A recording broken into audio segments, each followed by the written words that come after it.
വീട്ടിൽ വെച്ച് നിസ്കരിച്ച് സലാം പറഞ്ഞിട്ട് സലാം വീട്ടിയിട്ട് മുസല്ല മടക്കിയിട്ട് മൊബൈൽ ഫോണിൽ കൂടാറില്ലേ? ഒരു തവണയെങ്കിലും 5 നേരത്തെ നിസ്കാരം കഴിഞ്ഞ് നിങ്ങളുടെ ചുണ്ടുകളിൽ നിന്ന് റബ്ബി റഹംഹുമാ കമാ റബ്ബയാനി സഗീറ എന്ന് പറയാൻ നിങ്ങൾ തയ്യാറായില്ലെങ്കിൽ നിങ്ങളുടെ നിസ്കാരം പരിപൂർണ്ണല്ല. നിസ്കാരം പരിപൂർണമാവണമെങ്കിൽ നിങ്ങളുടെ മാതാപിതാക്കൾ വേണം. ഉമ്മയില്ലാതെ, ഉപ്പാക്ക് പ്രാർത്ഥിക്കാതെ, ഉമ്മയ്ക്ക് പ്രാർത്ഥിക്കാതെ ഒരു മനുഷ്യന്റെ നിസ്കാരവും പരിപൂർണ്ണാവില്ല. എവിടേക്കാ എണീറ്റ് ഓടുന്നത്?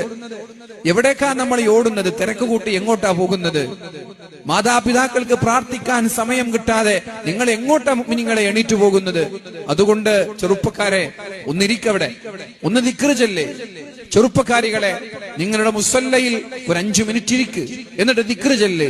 ദിക്ർ ചൊല്ലിയിട്ട് വേറൊരു പ്രാർത്ഥനയും നിങ്ങൾക്ക് താല്പര്യമില്ലെങ്കിൽ ഇതെങ്കിലും പറ, റബ്ബി റഹംഹുമാ കമാ റബ്ബയാനി സഗീറ. പടച്ചോനെ,